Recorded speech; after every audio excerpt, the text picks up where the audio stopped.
Kwekwe! Nin Sagyawa-Pigijik, Anishinaabe-Kwe, Témiscamingue Aki, Nin Mushushku Nikwishish, Kichimigwech Kizagin. Kwekwe les amis! Je m'appelle Sakiawabi Alari. Je me suis présentée en Anishinaabe, en algonquin.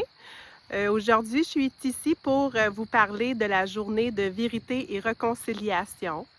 Donc, premièrement, j'aimerais vous partager que vous habitez à Gatineau, fait qu'on est en territoire Anishinaabe, territoire non cédé. Ça voulait dire que ancestralement, dans le passé, c'était des Anishinaabe qui habitaient sur le territoire de Gatineau.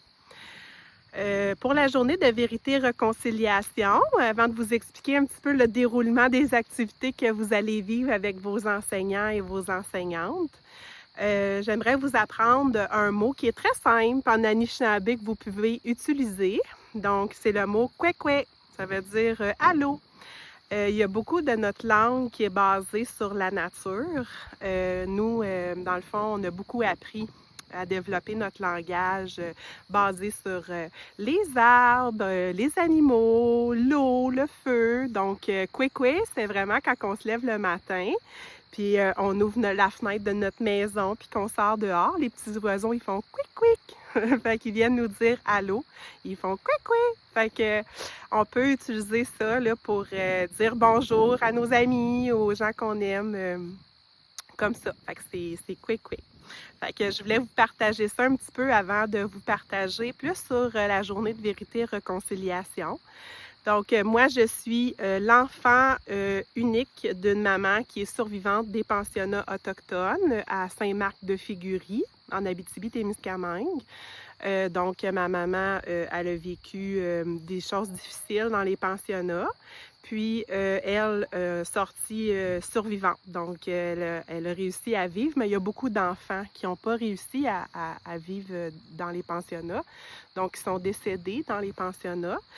Fait que la journée de vérité et réconciliation, qui est le 30 septembre, c'est pour vraiment honorer tous les enfants qui ont survécu, puis aussi pour honorer les enfants qui n'ont pas réussi à survivre. Fait que c'est une pensée qu'on a pour eux aujourd'hui, dans nos cœurs, dans notre esprit, pour prendre en considération que certains enfants qui n'ont pas eu la chance de revenir dans leur famille, puis de recevoir l'amour, puis la sécurité culturelle.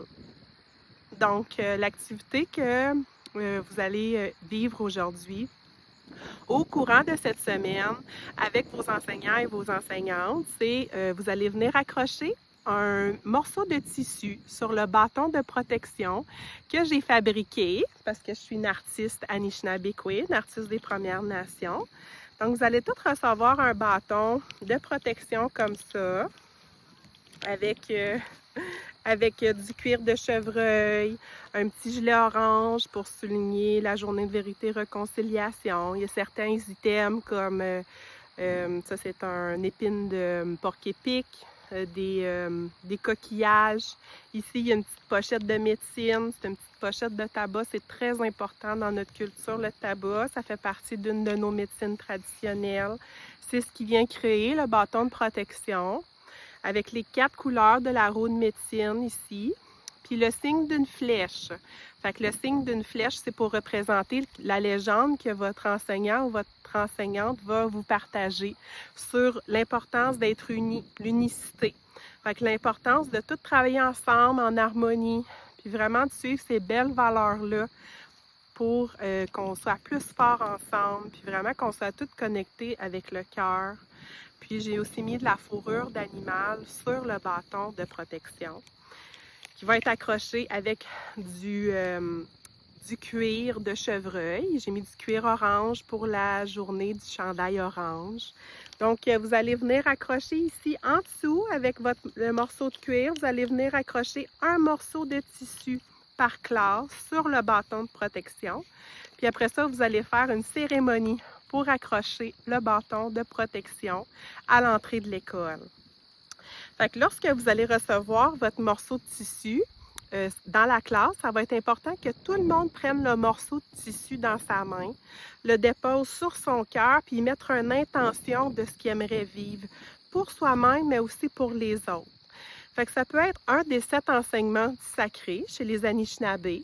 Fait que ça peut être l'amour, ça peut être le courage, l'honnêteté, la vérité, l'humilité, la sagesse. Fait que ça peut être un des enseignements sacrés. Puis quand on fait ça, on met notre intention comme ça qui part du cœur. C'est que tout ce qu'on souhaite aux autres, tout ce qu'on souhaite pour soi-même, on le souhaite aux autres et vice-versa. Fait que si on a des bonnes intentions dans notre cœur, il y a des belles choses qui vont nous arriver à nous aussi dans notre vie. Fait que c'est un petit peu ça la démarche là, du bâton de protection, qu'on va venir accrocher notre morceau de tissu sur le bâton de protection. Fait que je suis bien excitée, puis je suis bien heureuse que vous fassiez cette belle activité-là. Je suis remplie de joie, je suis remplie d'amour, puis je suis sûre que vous allez super bien faire ça, puis je suis déjà fière de vous autres.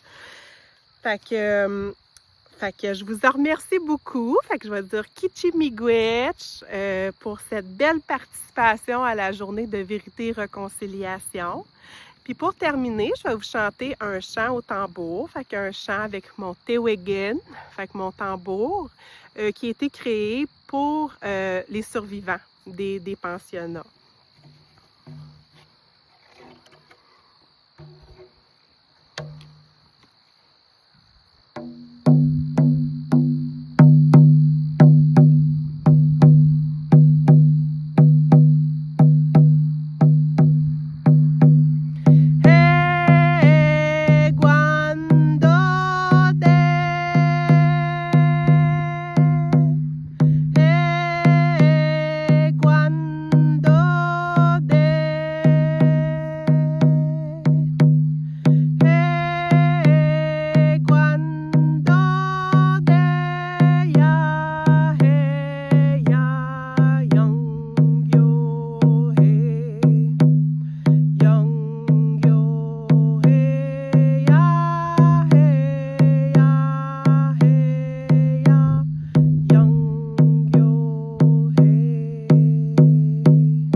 Voilà, fait que je vous envoie plein d'amour. Kichi-miigwech, Kizagen, je vous aime fort. À bientôt, au revoir, bye, merci.